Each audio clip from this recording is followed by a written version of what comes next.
저하고 같이 인사하시죠. 저를 쳐다보시고요. 예수 부활했습니다. 예수 부활했습니다. 오면서 극동방송을 듣는데 백령도에 있는 교회들이 백령도 군부대에서 부활절 연합 새벽 예배를 드린다는 방송이 나오더라고요. 사실 제가 우리 부활절 새벽 예배를 연합 예배로 좀 드리는 게 좋겠다 마음의 생각을 하고 있는데 아직은 기회가 없습니다. 그렇잖아요. 전통적으로 연합 새벽 예배를 드려왔고 또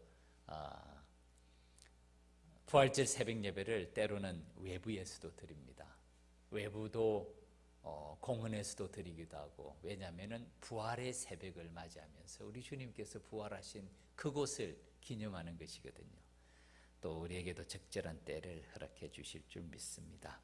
오늘 본문 먼저 여인들의 이야기가 나오고 그 다음에 천사가 전한 말이 나오고 그 다음에 이에 대한 여인들의 반응이 기록이 되어 있습니다. 먼저 이 여인들이 누군지를 말씀합니다. 안식일이 지남에 막달라 마리아와 야고보의 어머니 마리아와 또 살로메가 가서, 세 여인입니다. 대체로 압니다. 막달라 마리아, 7 귀신을 쫓아냈던 분이고요. 야고보의 어머니 마리아, 야고보 제자의 작은 야고보의 어머니 마리아입니다. 이 살로메는 야고보 요한의 어머니, 다른 말로 하면 세베대의 아내라고 봅니다. 세베대의 두 아내, 세베대의 두 아들이 야고보 요한이죠. 치맛 발음이 셌습니다.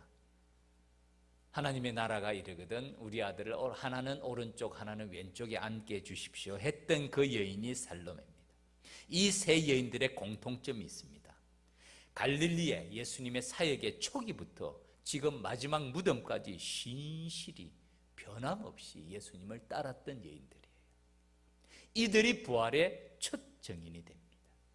그들이 준비합니다. 예수께 바르기 위하여 향품을 사다 두었다가 안식 후 변함없이 신실하게 처음과 나중이 동일하게 주님을 따랐던 세 여인이, 이 세 여인이 뜻밖의 예수님의 부활의 첫 번째 목격자가 됩니다. 우리가 아는 대로 이 성경이 기록될 당시의 이 시대는 오늘처럼 우리 여성들이 그렇게 존중받는 시대가 아니었어요. 오병이어의 기적에서 5,000명을 먹였다. 여기는 여자가 빠집니다. 남자 장정만 5,000명이에요. 여자와 어린아이를 뺀 숫자예요. 그 당시 법정 증인으로서 여성이 증언을 할 수도 없었습니다. 법적 증인으로 채택도 되지 않았을 때였어요. 그럼에도 불구하고 성경은 이 여인에 대해서 기록하고 있습니다. 남자와 여자, 빈부, 기천, 남녀노소, 성경의 기록은 조금도 차이를 두지 않습니다. 참 놀라운 말씀이에요. 정말 성경이 하나님의 말씀임을 보여주는 많은 증거. 오늘은 우리가 막달라 마리아, 야고보의 어머니 마리아와 살로메에 대해서 아무런 거부감도 부담도 없죠. 그러나 그 당시에는 그렇지 않았어요. 성경은 아무런 숨김도 가감 첨삭도 변화도 없이 있는 그대로 기록을 해놓습니다. 이것이 하나님의 지혜입니다. 얼마나 오늘날 이 말씀을 볼 때 놀라운 사실을 볼 수 있습니까? 이들이 부활의 첫 증인, 세 여인들, 변함없이 신실하게 충성되게 처음부터 끝까지 예수님을 따랐던 이 여인들이 부활의 첫 목격자가 됩니다. 이 세 사람들이 주님의 부활을 기대하고 갔을까요? 천만의 말씀, 천만의 말씀. 제자들도 아무도 주님이 그렇게 말씀했지만은 주님이 부활하셨다는 사실을 준비하고 생각한 사람은 아무도 없습니다. 그들은 평소에 주님의 존경과 사랑의 마음으로 향품을 사다 두었다가 주님의 무덤에 갔는데 뜻밖의 부활의 첫 목격자요 증인이 되고 주님을 만나는 사람이 됩니다. 아이 괜찮아요. 놔두세요. 아이 전혀 상관없습니다. 아이하고 같이 예배 드리세요. 사실 저는 예배 드릴 때 애들이 뛰어다녀도 별로 상관하지 않습니다. 얼마나 좋습니까? 아이들이 아이들의 그 기억이요 평생 갑니다. 엄마와 함께 예배드리고 새벽에 첫 경험을 했던 것이 아이들이 평생 가. 이런 좋은 기억들이 믿음의 귀한 자양분이 됩니다. 우리 아이들이 엄마 품에 안겨서 예배드릴 때 엄마하고 말하고 하는데 조금도 신경 쓰지 마세요. 이들의 염려가 무엇이었습니까? 서로 말하되, 세 사람이 서로 말합니다. 누가 우리를 위하여 무덤 문에서 돌을 굴려주리요 하더니, 염려가 있습니다. 무덤의 문을 열어야 되는데 그 돌을 누가 굴려주리요? 현실적인 염려입니다. 한번 사진을 보여주시죠. 이게 무덤입니다. 지금도 남아있는 이스라엘의 돌무덤이에요. 돌무덤의 문이 뭐로 돼 있죠? 돌로 돼 있습니다.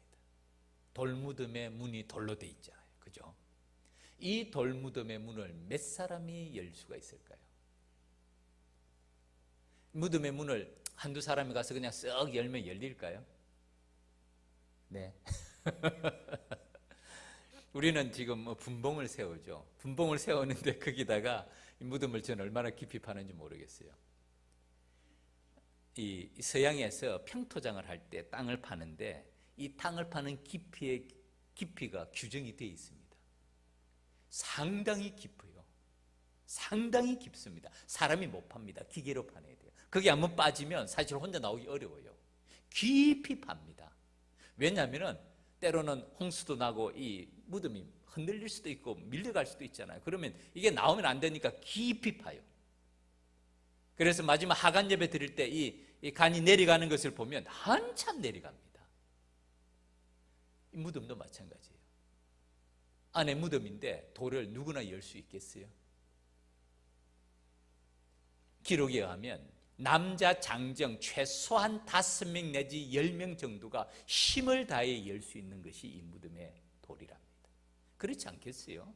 무덤의 문이 쉽게 열리면 큰일 납니다. 남자 장정 5명 내지 10명이 힘을 다해서 밀어야 열리는 문이 무덤 문인데 지금 여자가 몇 명입니까? 몇 명이죠? 3명이에요. 요즘 여성들은 힘 셉니다. 그렇지 않아요? 그 당시에는 힘이 없었을 거예요. 그 당시나 지금이나 여자의 힘이 남자보다 그렇게 세지는 않잖아요. 여자 3명이 가면서 이 무덤의 문을 누가 굴려줄까? 현실적인 염려가 있는 거예요. 그런데 이들의 염려는 쓸데없는 기우에 불과했습니다.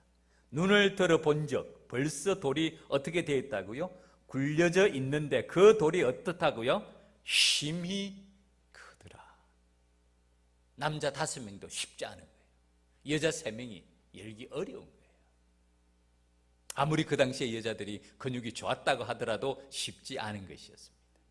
그래서 여자들은 염려를 하면서 누가 우리를 위하여서 무덤 문에서 돌을 굴려주려. 그리고 지금 시간이 언제입니까? 안식 후 첫날 매우 일찍이 해 돋을 때에 인적이 있겠습니까? 없겠습니까? 없어요. 그리고 무덤이 동네 한복판에 있겠어요? 한적한 곳에 아무도 없는 그 어슴푸레한 새벽에 누가 있겠어요? 자신의 힘으로는 불가능한 상황이었는데 그것은 쓸데없는 염려, 기우에 불과했습니다. 사실은 우리의 모습이 그렇습니다. 오늘 우리 사순절 특별 새벽 기도회의 마지막이고 부활절 새벽 예배입니다. 그동안의 주제가 십자가의 길이었죠. 십자가의 길의 끝이 뭡니까? 죽음입니다. 그런데 그 죽음이 죽음으로만 끝나지 않고 그 다음에는 뭐가 있죠? 부활이 있어요. 우리 인생의 길의 끝이 무엇으로 끝납니까? 죽음입니다. 우리 인생의 끝이 죽음이잖아요. 죽음이 없는 사람 없잖아요. 그런데 놀라운 사실은 우리 인생의 끝에 죽음을 만나고 난 다음에는 그 다음에 뭐가 있다고요? 부활이 있다는 것을. 그것을 보여주는 것이 이 부활절입니다. 얼마나 놀라운 일입니까? 죽음을 이기는, 죽음의 권세를 이기는, 죽음의 능력을 이기는 이 부활의 능력은 엄청납니다. 돌을 굴리는 것은 작은 것이에요. 부활의 능력을 목격할 이 사람들은 이 현실적인 염려지만은 돌을 굴려주는 이 염려는 작은 것입니다. 우리의 믿음의 걸음도 그렇습니다. 죽음 너머에 부활의 능력이 있는데도 우리는 삶에 크고 작은 염려들이 참 많습니다. 우리 모두 그렇잖아요. 염려가 없는 사람이 세상에 누가 있습니까? 지금 이 시간도 크고 작은 마음의 염려들이 많이 있습니다. 자녀들을 위해서, 가정을 위해서, 직장을 위해서, 사업을 위해서, 건강을 위해서, 앞날을 위해서 많은 염려들이 있습니다. 그러나 부활의 능력 앞에서는 그 염려들이 마치 이 여인이 돌무덤에 돌을 굴려주기를 염려하는 것처럼 작은 염려에 불과합니다. 주님의 손이 함께 하실 때 우리의 크고 작은 염려들은 염려가 아닙니다. 아무것도 아닌 게 되죠. 부활의 능력 앞에서 무덤의 문을 여는 것이 그게 어려운 일이겠습니까? 우리의 믿음의 걸음도 마찬가지입니다.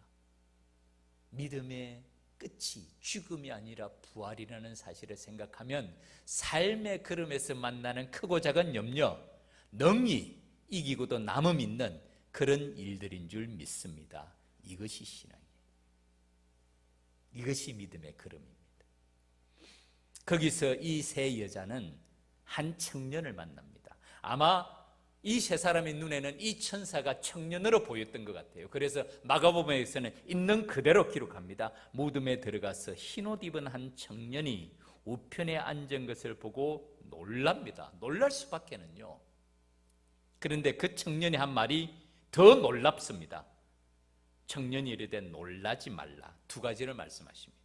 그는 살아나셨다. 그는 갈릴리로 가셨다는 거예요. 청년을 보고 놀랐는데 그 청년이 전하는 말이 더 놀랍습니다. 그가 살아나셨다는 거예요. 너희가 십자가에 못 박히신 나사렛 예수를 찾는구나. 이 세 여자가 온 목적을 분명히 말씀합니다. 예수 때문에 왔구나. 십자가에 못 박힌 그 사람 만나기 위해서 왔구나. 그가 살아나셨고 여기 계시지 아니하니라. 보라, 그가 누웠던 곳이니라. 그 다음에 그가 갈릴리로 가셨다는 말씀을 합니다. 가서 그의 제자들과 베드로에게 이르기를 예수께서 너희보다 먼저 갈릴리로 가시나니 전에 너희에게 말씀하신 대로 너희가 거기서 배우리라 하라 하는지라. 다른 말로 하면요, 약속 장소를 잘못 찾아왔다는 거예요. 주님을 만나려고 이곳에 무덤으로 왔는데 여기가 약속 장소가 아니라 약속 장소는 어디냐면은 갈릴리라. 너희보다 먼저 갈릴리로 가서 그곳에서 거기서 배우리라 하라 하는지라. 이 말을 듣고 오늘날 우리 교회에 다니는 우리 믿음의 우리 여성도들 같았으면 어떻게 했을까요? 할렐루야 했을 거예요. 예수님이 다시 살아나셨다 할렐루야 이랬을 거예요. 그렇지 않나요? 그런데 이 여인들의 반응입니다. 여자들이 몹시 놀라 떨며 나와 무덤에서 도망하고, 이 표현이 여자들이 몹시 놀랐습니다. 떨며 나왔습니다. 무덤에서 도망했어요. 무서워요. 지금 이 천사가 가서 말하라고 했는데 아무에게 아무 말도 하지 못하더라. 한마디로 말하면 이 여자들이 기절 초풍할 만큼 놀란 거예요. 충격을 받아가지고 제대로 말을 못한 거예요. 이 충격이 얼마나 컸는지 전달도 못하고 벌벌 떨면서 아무에게도 아무 말도 하지 못했더라. 우리 같으면 할렐루야 하고 뛰어나왔을 거예요. 예수님 부활했습니다 이러지 않았겠어요? 못 그럽니다. 이 반응이 맞아요. 이 반응이 진짜예요. 믿을 수 없는 일, 있을 수 없는 일.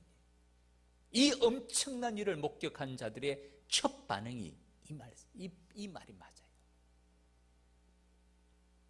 충격으로 제대로 말도 하지 못하고 전달하지 못하고 벌벌 떨면서 아무에게도 아무 말도 하지 못하는 모습을 있는 그대로 기록합니다.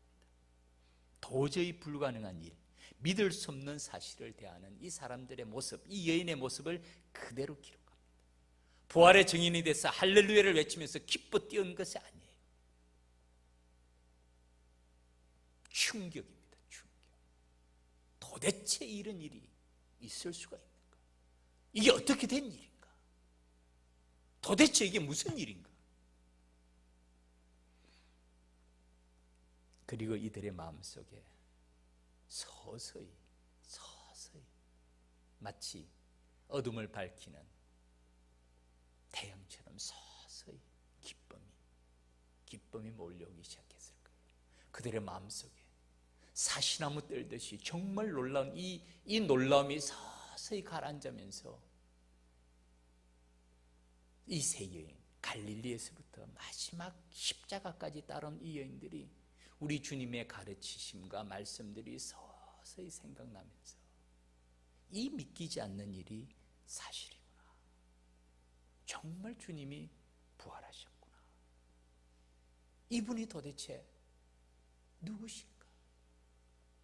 주님의 가르침의 말씀이 다시 한번 생각나면서 그들은 진정한 삶의 변화를 경험하고, 그리고 그들은 부활의 주님을 만나고 난 다음에 이전과는 완전히 다른 삶을 살아가게 되는 부활의 증인이요, 복음의 증인이요, 십자가의 증인의 길을 걸어가게 됩니다.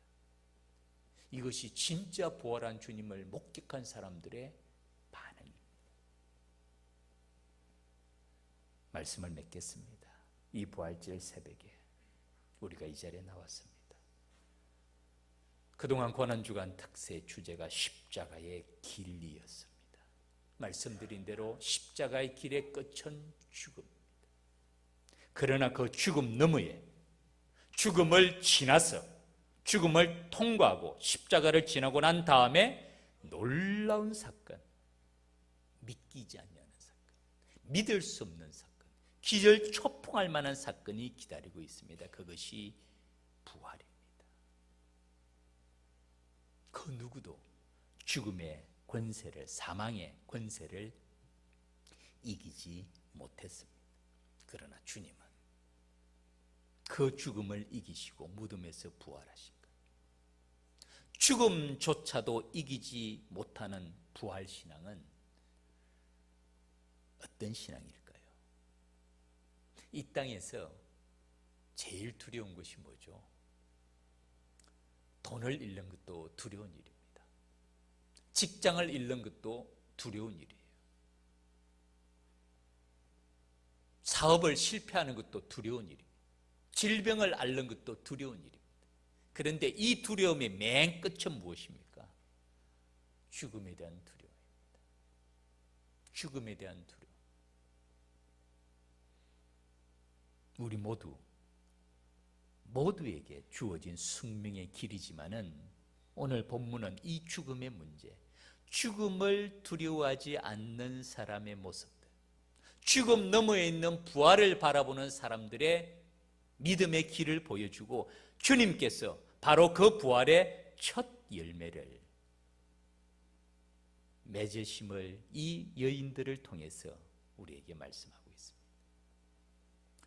부활을 경험하기 전에는, 부활의 사건을 알기 전에는, 부활의 주님을 만나기 전에는 이 세 여인들처럼 현실적인 고민들이 많습니다. 누가 우리를 위하여서 돌을 굴려주리?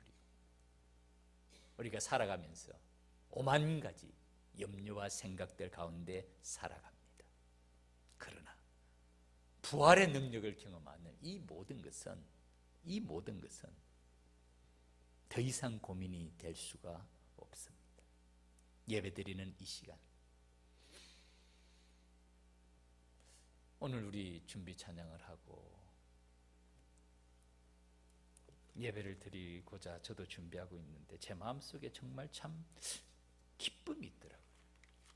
부활이 무엇인가?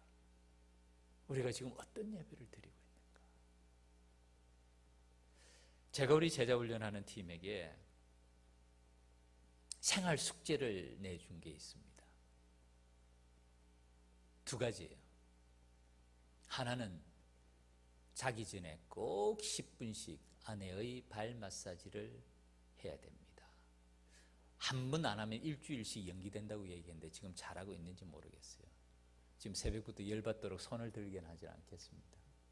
또 하나는 예배를 위한 기도입니다. 특별히 예배를 위해서 마음을 다해서 기도하자. 제가 오늘 우리 부활의 새벽에 이곳에 있는 우리 분들께 말씀드릴게요. 예배를 위해서 세 가지 기도 제목 제가 드릴게요. 첫 번째, 하나님의 임재를 경험하는 예배가 되도록 기도해 주십시오. 예배는 주님과의 만남이에요.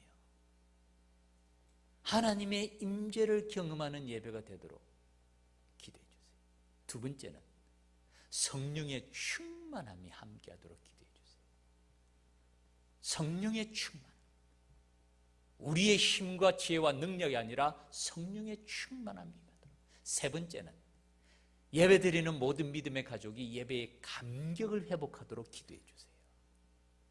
제가 어제 우리 성찬 준비로 교회를 왔다가 돌아가는데 우리 비전 예배 찬양팀에서 찬양하는 소리가 들려서 제가 엘리베이터를 타고 주차장까지 내려갔다가 그냥 갈 수가 없더라고요. 도로 올라왔습니다. 전 우리 찬양팀들이 한 서너 명 모여서 찬양할 줄 알았는데 와서 보니까 10명이 넘는 것 같아요. 제가 그 찬양하는 모습을 뒤에서 한참 앉아서 바라보면서 정말 참 감사했어요. 비전 예배 찬양팀들이 주일 예배를 위해서 토요일 날 모여서 마음을 다해서 찬양하는 모습을 보고 얼마나 참 마음에 깊은 감동이 있었는지 우리 함께 모여서 함께 기도했습니다. 우리 찬양팀에게도 제가 부탁을 했어요. 왜냐하면 찬양 가운데 하나님의 영광이 함께하는데 하나님의 임재 앞에 예배가 하나님의 임재 앞에 서는 예배가 되도록, 그리고 찬양을 인도하고 우리 모두의 가슴 속에 성령의 충만함이 함께하도록, 그리고 예배를 드리는 믿음의 가족들의 마음속에는 예배에 대한 감격이 있어야 돼요. 그것이 부활신앙입니다. 세상이 줄 수 없는, 세상에서 누릴 수 없는 하나님의 임재의 경험을 여러분 어디서 합니까? 어떻게 할 수 있어요? 삶의 현장 가운데서 하지만은 예배가 핵심인 줄 믿습니다. 예배 가운데 하나님의 임재를 경험하지 못하면 그 예배가 뭡니까? 뭐예요? 오늘 우리 새벽 예배, 부활 새벽 예배를 드리면서 부활하신 주님이 우리의 가슴에 간직되지 않으면 뭡니까? 그것을 어떻게 볼 수 있습니까? 성령의 충만함. 우리 자신의 힘과 능력이 아니에요. 성령께서 믿음의 눈을 열어주실 때, 죽음 너머에 부활이 있다는 사실을 바라보게 하실 때 우리 마음속에는 말할 수 없는 기쁨이 가득 차고 현실적인 문제들은 누구나가 다 있어요. 없는 사람이 누가 있겠어요? 그러나 그것을 믿음으로, 믿음의 눈으로, 믿음은 바라는 것들의 실상이요 보이지 않는 것들의 증거라고, 보지 못하는 것들의 증거라고. 죽음 다음에 누가 볼 수 있습니까? 그러나 믿음의 눈으로 보면 부활하신 주님이 보이고 우리도 영원히 살 영원한 생명이 보이는 줄 믿습니다. 그것이 믿음의 눈이고 그것이 성령의 충만함 아닙니까? 그리고 예배드리는 모든 믿음의 가족들이 예배에 대한 감격이 있어야죠. 그렇지 않나요? 예배를 드릴 때마다 감사와 찬송이 있어야죠. 그것이 영적인 예배잖아요. 우리는 일상적인 예배를 드릴 수 있지만 오늘날 예배를 드리지 못해서 멀리 있지 않아요. 우리 북한에 바로 그렇잖아요. 예배를 드리지 못해서 얼마나 가슴 타는 사람들이 많은데 예배를 드리면서 마음이 냉랭하고 마음의 문을 닫고 귀를 닫고 마음을 닫고 무슨 예배를 드려요? 부활절 새벽에 특별히 우리 믿음의 가족들 기도해 주세요. 하나님의 임재를 경험하는 예배가 되도록, 성령의 충만함이 함께하도록, 예배 드리는 모든 믿음의 가족들이 예배의 감격을 가지고 드리는 예배가 될 수 있도록, 이것이 부활신앙입니다. 마가복음 11장 23절 24절 말씀 같이 한번 읽읍시다. 시작. 내가 진실로 너희에게 이르노니 누구든지 이 산들을 들리어 바다에 던져지라 하며 그 말하는 것이 이루어질 줄을 믿고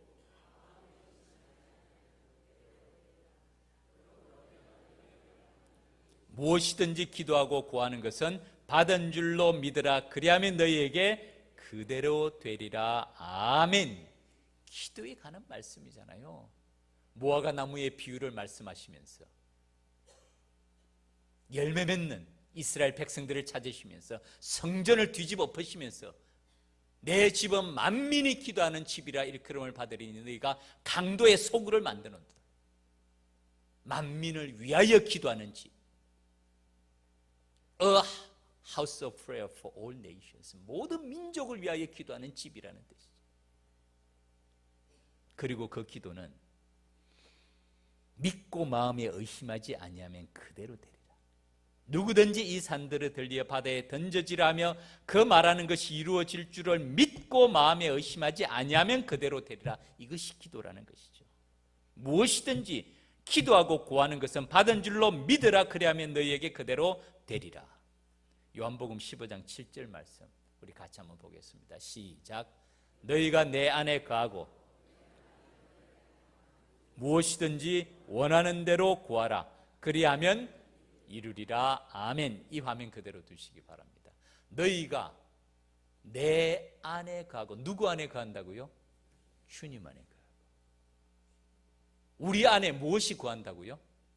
주님의 말씀이, 내 말이 우리 안에 거하면, 이 말은 우리가 주님과 연합하면, 주님과 하나가 되면 무엇이든지 원하는 대로 구하라. 그리하면 이루리라. 놀라운 말씀이죠. 마치 백지수표 같은 말씀. 딱 조건 하나. 너희가 내 안에 가고 우리가 주님과 연합하고 주님의 말씀이, 그 말은 주님이 우리 안에 거하면 무엇이든지 원하는 대로 구하라. 그리하면 이루리라. 기도입니다. 우리가 누구 안에 있어야 됩니까? 주님 안에 있어야 됩니다. 우리 안에 누가 있어야 됩니까? 주님이 있어요. 주님의 말씀이 있어야 됩니다. 다시 말하면 우리와 주님은 한편이 되어야 되고 하나가 되어야 됩니다. 이것이 교회인 줄 믿습니다. 여러분 누구 편이에요? 누구 편이에요? 주님 편이에요? 확실해요? 교회 안에는 네 편, 내 편이 없습니다. 믿습니까? 우리 모두 주님의 편이 되어야 됩니다. 목사가 누구 편이에요? 전 아내 편입니다. 노후를 생각해야죠. 주님 편이에요. 주님 편이에요. 당연히 주님 편. 네 편, 내 편이 세상에 어디 있어요? 신앙 안에서. 아무리 나와 개인적으로 친하고 가깝더라도 그가 주님의 편이 아니면 우리가 함께 할 수 없어요. 친구 따라 강남 가는 거 아니에요. 큰일 나요. 누구 편인가? 네 편, 내 편이 어디 있어요? 주님의 편이라 해죠. 나와 아무리 멀더라도 그가 주님과 가까이 있으면 우리가 그와 함께 합니다. 주님의 편이 되는 것, 너희가 내 안에 거하고 주님과 연합하는 것, 내 말이, 주님의 말씀이 우리 안에 거하면 주님과 한편이 되고 하나가 되면 무엇이든지 원하는 대로 구하라. 그러면 이루리라. 이것이 신앙의 길이고 이것이 믿음의 길이고 이것이 기도고 이것이 부활의 능력인 줄 믿습니다. 교회 안에서 편 없습니다. 아무도 편 없어요. 내가 주님의 편인가? 이것이에요. 클럽은 편이 있어요. 클럽 가운데서 제일 힘 있는 클럽이 무슨 클럽인 줄 아세요? 해병대 전우회랍니다. 해병대 전우회. 해병대 출신이 있습니까? 해병대 전우회가 이 결속력이 대단하대. 그 다음에 또 하나 특별히 잘 모이는 동창회가 있대요. 용산고등학교 출신들이 잘 모인답니다. 혹시 여기 용산고등학교 출신 있나요? 제가 한번 신문에서 봤는가? 이 특별히 동호회가 잘 모이는 데가 해병대 전후에 용산고등학교, 또 다른 학교도 하나 더 있었는데 잊어버렸어요.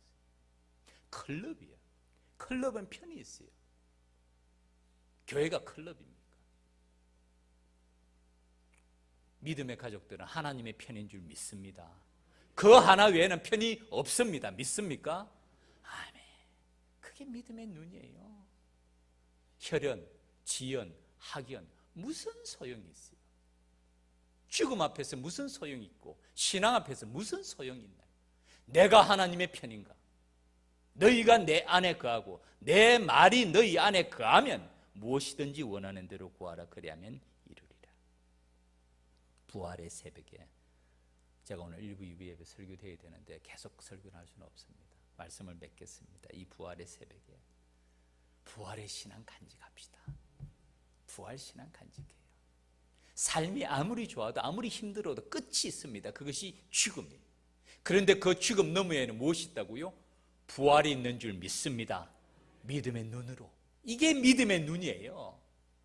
이 믿음의 눈으로 주님과 연합하고 너희가 내 안에 거하고 내 말이 너희 안에 거하라. 이게 믿음의 거예요. 그리고 교회 안에서 예배 드릴 때마다 하나님의 임재를 경험하도록, 그럴 때 예배 드리는 마음에 기쁨이 있습니다. 성령의 충만함을, 예배의 감격이 회복되도록. 사탄의 목적이 뭡니까? 사탄의 최종 목적은, 시험은 오만 가지인데요, 사탄의 최종 목적은 하나님과 우리와의 관계를 단절시킵니다. 거기에 핵심이 예배예요. 예배 선에 받지 못하면 영적 경고등이 켜진 겁니다. 빨간 신호등이 심각하게 켜진 겁니다. 그것이 사탄의 전략입니다. 이 부활의 새벽에 십자가의 길, 그 끝이 죽음이 아니라 부활이라는 사실을 생각하면서 이 부활 신앙으로 예배 때마다 하나님의 임재를 경험하고 성령의 충만함으로 나아가고 예배의 감격을 회복하는 믿음의 가족들이 되도록 여러분 함께 기도하며 나아가는 저와 여러분의 믿음의 걸음이 되기를 주님 이름으로 축원합니다.